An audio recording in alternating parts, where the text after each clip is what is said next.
Sir నమస్తే. మా తాతగారు కేజీ బంగారం ఇచ్చారు. ఈ బంగారంతో మీ షోరూమ్ లో ఏదో ఒక కార్ కొంటా. ఏ కార్ వస్తది? కేజీ బంగారమా? ప్రజెంట్ వాల్యూ 4,20,20,000 ఉంది సార్. 4,20,20,000కి శాండ్రో కార్ వస్తుంది, తీసుకుంటారా? శాంట్రోవా? సర్లేండి, కాస్త వెయిట్ చేస్తా. One eternity later.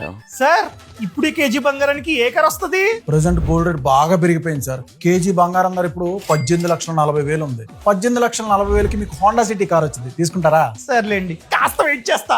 One eternity later. Sir మీరు ఇంకా కారు కొనలేదా? ఆ గోల్డ్ పట్టుకుని తిరుగుతున్నారా? ఇప్పుడు ఈ బంగారానికి ఏ కార్ వస్తది? ఇప్పుడు కేజీ బంగారం ధర 48,60,000. ఆ ప్రైస్ కి మీకు ఫార్చునర్ వచ్చింది సార్, కానీ మీరు కొనరు కదా. కరెక్ట్. One eternity later. బాగున్నారండి? సార్ మీరా? రండి, నేను అనుకుంటానే ఉన్నా ఇంకా మీరు కారు కొని ఉండరని. సార్ ఇప్పుడు ఈ బంగారానికి ఏ కార్ వస్తది? సార్ రీసెంట్ గా బంగారం ధర బీభత్సంగా పెరిగింది. ఇప్పుడు కేజీ బంగారం ధర ₹1,00,00,000 పైనే. మీకు ₹1,00,00,000కి BMW, ఆడి ఇలాంటి కార్లు వస్తాయి, తీసుకుంటారా? సార్ చిన్న మాట, ఈ కార్ల విలువ తగ్గుతూనే ఉంటుంది. అదే ఈ బంగారం నమ్మి నేను కనుక ఒక ల్యాండ్ కొన్నాను అనుకోండి, దాని విలువ పెరుగుతూనే ఉంటుంది. ల్యాండ్ కొంటా. Hi sir. మంచి నిర్ణయం.